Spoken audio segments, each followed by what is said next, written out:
কক্সবাজারে রোহিঙ্গা ক্যাম্প পরিদর্শনে এসেছেন যুক্তরাষ্ট্রের দক্ষিণ ও মধ্য এশিয়া বিষয়ক বিশেষ দূত সার্জিও গোর। এ নিয়ে বিস্তারিত জানাতে সেখান থেকে যুক্ত হচ্ছেন হোসেন জিয়াদ। সার্জিও গোর রোহিঙ্গা ক্যাম্প পরিদর্শনে এসে কোথায় কোথায় গিয়েছেন এবং তিনি গণমাধ্যমের সঙ্গে কোনো কথা বলেছেন কিনা একটু জানাবেন।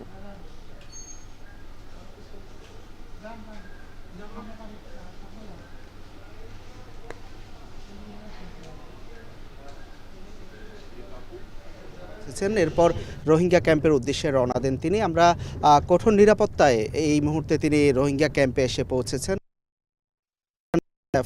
রোহিঙ্গা ক্যাম্পটি রয়েছে, সেই রোহিঙ্গা ক্যাম্পের ভেতরে একটি রাস্তা দিয়ে তিনি আসলে পরিদর্শন শুরু করেছেন এবং দেখছেন যেখানে ত্রাণ ও প্রত্যাবাসন কমিশনারের কর্তারাও কিন্তু আছেন, প্রশাসনের কর্মকর্তারা আছেন। একই সাথে তার সাথে যুক্তরাষ্ট্রের যিনি বাংলাদেশের রাষ্ট্রদূত ক্রিস্টেনসেন উনিও আছেন। একই সাথে ইকোনমিক এবং পলিটিক্যাল কাউন্সিলর এরিক গেলেন, তিনি আছেন। মোট 14 সদস্যের প্রতিনিধি দল তারা আজকে রোহিঙ্গা ক্যাম্প পরিদর্শন শুরু করেছেন। আমরা জেনেছি যে এখানকার বেশ কয়েকটি রোহিঙ্গা ক্যাম্প পরিদর্শনের পরপরই তিনি কর্মকর্তাদের সাথে বৈঠকে বসবেন এবং এর পরপর তিনি হয়তো যদি মিডিয়ার সাথে কথা বলতে চান তাহলে তিনি বলবেন, তবে সেটি এখনও কিন্তু নিশ্চিত নয় তিনি মিডিয়ার সাথে কথা বলবেন কিনা। আর একটু জানিয়ে রাখি যে এখানে প্রায় 13 লাখ রোহিঙ্গা বসবাস করছে দীর্ঘ সময় ধরে, একেবারে কাঁটাতারের বেড়ার মধ্যে তাদের দুর্বিষহ জীবনযাপন, এবং দীর্ঘ সময় ধরে বাংলাদেশ সরকার চেষ্টা করছে যে তাদেরকে মিয়ানমারে ফেরত পাঠানোর জন্য। প্রায় 1 দশকেরও বেশি সময় ধরে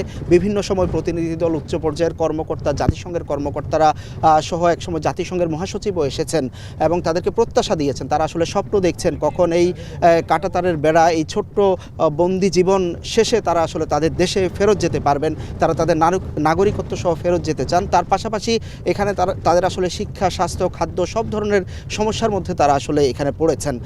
তো এই বিষয়গুলো থেকে উত্তরণে যুক্তরাষ্ট্র সহ বেশ কিছু দেশ একেবারেই খুব গভীরভাবে কাজ করছে, দীর্ঘ সময় ধরে পর্যবেক্ষণ করছে অবস্থা, সক্রিয়ভাবে আসলে এই সমস্যাটি সমাধানের জন্য চেষ্টা করছে। যে কয়টি দেশ, তার মধ্যে যুক্তরাষ্ট্র একটি, শুধু পলিটিক্যালি নয় বা ভূ রাজনৈতিক কারণে নয়, তারা এখানে আর্থিক সহায়তা দিচ্ছেন। বেশ কিছু এনজিওর মাধ্যমে তারা আর্থিক সহায়তা দিয়ে যাচ্ছেন এই ক্যাম্পগুলোতে রোহিঙ্গাদের।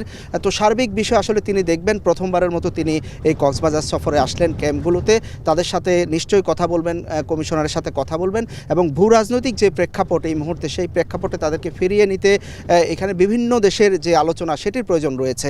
এখানে রোহিঙ্গাদের সাথে কথা হচ্ছিল, তারা বলছিলেন যে বাংলাদেশের যে তৎপরতা, সেই তৎপরতার পাশাপাশি একটি দ্বিপাক্ষিক যে চাপ প্রয়োগ করা মিয়ানমারের সাথে, সেই চাপ প্রয়োগ করার প্রয়োজন রয়েছে। পাশাপাশি যেসব দেশ আসলে ভূমিকা রাখে তারাও মিয়ানমার সরকারকে চাপ প্রয়োগ করার এক ধরনের প্রয়োজনীয়তা রয়েছে। তো সব মিলিয়ে আসলে চেষ্টা করবেন নিশ্চয়ই আজকে সারাদিনে তিনি এখানে দেখবেন এবং বিষয়গুলো নিয়ে কথা বলবেন। চট্টগ্রাম থেকে সরাসরি যুক্ত হয়েছিলেন হোসেন জিয়াদ।